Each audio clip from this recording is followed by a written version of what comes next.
বিশ্বজুড়ে যেখানে বিয়ে বিচ্ছেদের হার বাড়ছে, সেখানে কুয়েতও এই নেতিবাচক স্রোতের বাইরে নয়। দেশটিতে একদিকে যেমন বিয়ের সংখ্যা কমছে, অন্যদিকে পাল্লা দিয়ে বাড়ছে বিচ্ছেদের ঘটনা। কুয়েতের পরিসংখ্যান বিভাগ জানিয়েছে ২০২৩ সাল পর্যন্ত গত ৫ বছরে বিয়ের হার উল্লেখযোগ্য হারে কমেছে এবং একই সাথে বেড়েছে বিয়ে বিচ্ছেদের সংখ্যা। চলুন এক নজরে দেখে নেই পরিসংখ্যান কি বলছে।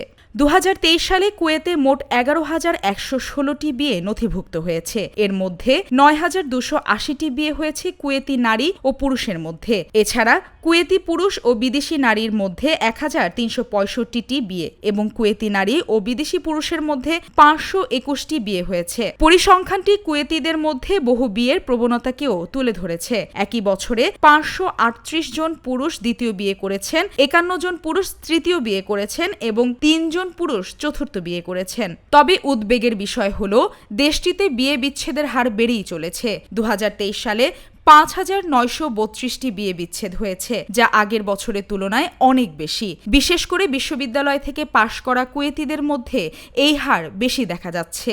সম্প্রতি কুয়েতে ঘটে যাওয়া একটি ঘটনা এই সামাজিক অস্থিরতার এক মর্মান্তিক উদাহরণ।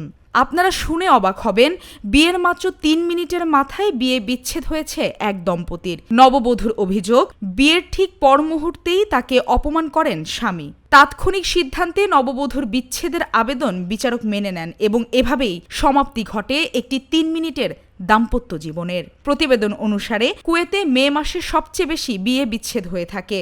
এই পরিসংখ্যানগুলো আমাদের সমাজের জন্য একটি সতর্ক বার্তা, যা পরিবার ও সামাজিক মূল্যবোধের দিকে নতুন করে নজর দেওয়ার প্রয়োজনীয়তা তুলে ধরে।